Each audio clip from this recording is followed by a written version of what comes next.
vidéo qu'on vous racontait et tout, donc bon. Enfin, pour l'incarcération, on va pas pouvoir tout vous raconter parce que déjà la vidéo est super longue. C'est des choses très traumatisantes, c'est difficile. Ouais. Donc voilà, on vous parle de certaines choses. On va mais survoler. on va survoler, voilà, on va survoler. Si vous voulez qu'on fasse une vidéo détaillée et si on en a la force, Ouais, on un vous jour. la fera peut-être un jour. Mais J'ai un link de la lettre de Greg pour ceux qui veulent. On veut pas ta lettre. Vraiment, je te le dis, gros, on veut pas ta lettre. là, Mais pas maintenant, Ouais. pas maintenant, c'est sûr. Donc moi de mon côté j'étais placée à l'isolement, donc moi j'avais pas de co-détenu. Avant qu'on soit incarcéré, avec l'impact médiatique, on avait reçu énormément de menaces. Et donc moi j'avais reçu encore des menaces de mort, etc.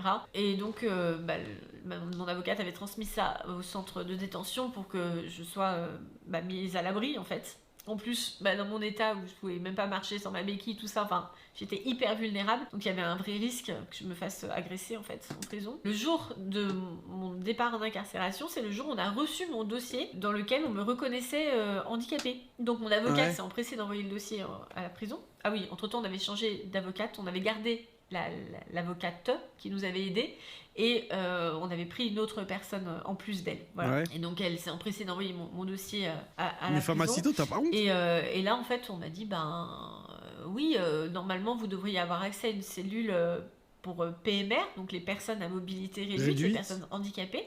Le problème c'est qu'il n'y a qu'une seule cellule comme ça dans toute la prison. Elle est déjà occupée par des personnes qui ne sont pas handicapées, mais qui sont 3 dans une cellule pour une personne. On attaque. Oui, parce que bien En plein entendu, rêve, il y a là. une surpopulation carcérale terrible.